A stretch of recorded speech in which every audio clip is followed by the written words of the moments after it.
ছবির ক্ষেত্রে আমি শুধু একটাই বলবো যে আমার মনে হয় যে অনেক দিন ধরে আমাদের প্রিপারেশন চলছিল এবং প্রডিউসার্স এবং বিভিন্ন টেকনিশিয়ানস সবাই ইনভাইটেড ছিলেন, কারণ আরে বস, তাহলে শেষমেশ মিমি চক্রবর্তী হলো শাকিব খানের নায়িকা।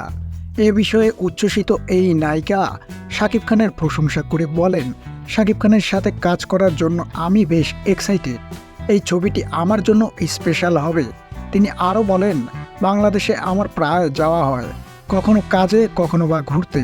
সেখানে কাজ করাটা আমার জন্য সবসময় আনন্দের। সেই সাথে বাংলাদেশের সুপারস্টার শাকিব খানের সাথে এটাই আমার প্রথম সিনেমা হতে যাচ্ছে। সব মিলিয়ে আমি দারুণ এক্সাইটেড। দর্শকও দুর্দান্ত কিছু পেতে যাচ্ছে। তুফান সিনেমায় শাকিব খানের বিপরীতে কোন নায়িকাকে দেখা যাবে, এই নিয়ে অনেক আগে থেকেই চলছিল নানা রকম জল্পনা কল্পনা। মিডিয়া এবং নেটিজেনরা এর মধ্যে অনেক নায়িকার নাম নিয়ে খবর রটিয়েছেন। তবে এবার সুপারস্টার শাকিব খানের তুফান সিনেমার নায়িকা নিয়ে অফিসিয়াল ঘোষণা দিল প্রযোজনা প্রতিষ্ঠান চরকি। এখন এই জুটি কেমন করে সেটাই দেখার বিষয়।